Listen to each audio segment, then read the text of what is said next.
Hello बच्चों, DAV ज्ञान channel में आपका स्वागत है। आज मैं डीएवी पब्लिक स्कूल की कक्षा 8 की पुस्तिका नैतिक शिक्षा के पाठ 14 किस दर जाऊं मैं का व्याख्या और प्रश्न उत्तर लेकर उपस्थित हूं। आइए सबसे पहले हम इसकी व्याख्या देखेंगे।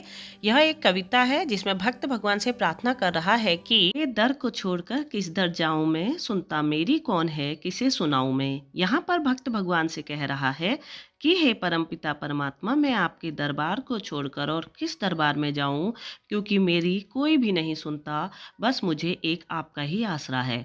जब से याद भुलाई तेरी, लाखों कष्ट उठाए हैं, क्या जानूं इस जीवन अंदर कितने पाप कमाए हैं। हे परमात्मा, जब से मैंने इस जन्म को लिया है तब से मैं तुम्हें भूल बैठा हूँ, और इसीलिए मैं नहीं जानता कि मैंने कितने पाप कमा लिए हैं। हूँ शर्मिंदा, आपसे क्या बतलाऊं मैं, तेरे दर को छोड़कर किस दर जाऊं मैं। हे परमपिता परमात्मा, मैं अपने पाप कर्मों के कारण बहुत ही शर्मिंदा हो चुका हूँ। इसलिए अब मैं ये सोच रहा हूँ कि तुम्हारे दर को छोड़कर किस दर जाऊं, क्योंकि मैंने बहुत ही पाप कमाए हैं। मेरे पाप कर्म ही तुझसे प्रीति न करने देते हैं। जो मैं चाहूँ मिलूं आपसे, रोक मुझे वो लेते हैं।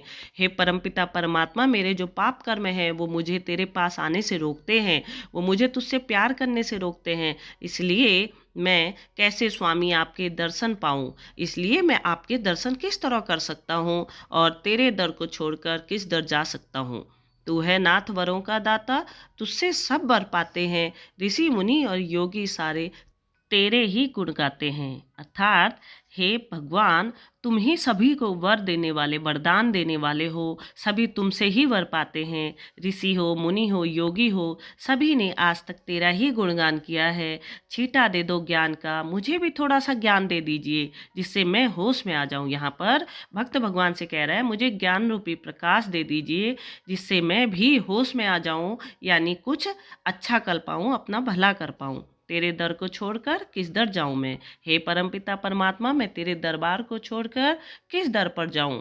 जो बीती सो बीती, लेकिन बाकी उम्र संभाल लूं। हे भगवान, अब तक मैंने जो करा उसके लिए तो मैं शर्मिंदा हूँ, लेकिन मैं आगे की उम्र संभाल लूं, इसके लिए मुझे अपना सहारा दे दो। भक्त भगवान से यह प्रार्थना भी कर रहा है कि हे ईश्वर, जो बीत गया सो बीत गया, अब मैं भक्ति में जीवन लगाना चाहता हूँ, मुझे अपने चरणों में शरण दीजिए। हे परमात्मा, मैं आपके प्रेम पास में, यानी प्रेम के मोह में बंधा हुआ बस आप ही के गीत गाता रहूं, यही मेरी आपसे प्रार्थना है, अनुरोध है। जीवन प्यारे देश का सफल बनाऊं मैं। हे परमात्मा, मैं अपना जीवन इसी जन्म में सफल बना लूं, इसलिए तेरे दर को छोड़कर किस दर जाऊं मैं। तुम्हारे दरबार को छोड़कर, एक तुम्हारे ही आश्रय को छोड़कर फिर मैं किस आश्रय पर जाऊं। ऐसी विनती करते हुए भक्त की यह भगवान से प्रार्थना है। आइए अब हम इस पाठ के प्रश्न उत्तर हल करते हैं। भक्त भगवान के दर को छोड़कर किसी अन्य के दर पर जाना क्यों पसंद नहीं करता है। इसका उत्तर है, भक्त भगवान के दर को छोड़कर किसी अन्य के दर पर जाना पसंद नहीं करता, क्योंकि भगवान ही उसे उसके पाप से मुक्त कर सकते हैं। दूसरा प्रश्न है, भगवान की याद भुलाने का क्या परिणाम हुआ। उत्तर, भगवान की याद भुलाने का यह परिणाम हुआ कि उसे लाखों कष्ट उठाने पड़े।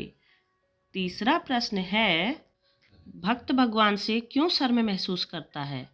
इसका उत्तर, भक्त भगवान से शर्म महसूस करता है क्योंकि उसने अपने जीवन में बहुत से पाप कमा लिए हैं। प्रश्न 4 है, भगवान से मिलने में भक्तों को कौन रुकावट पैदा करते हैं। इसका उत्तर है, भगवान से मिलने में भक्त को उसके पाप कर्म रुकावट पैदा करते हैं। प्रश्न 5, भक्तों के होश में आने का क्या उपाय है। इसका उत्तर है, भक्तों के होश में आने के लिए उसे ज्ञान के छींटे देने चाहिए, अर्थात ईश्वर के ज्ञान के प्रकाश का उजाला उसके लिए आवश्यक है। धन्यवाद।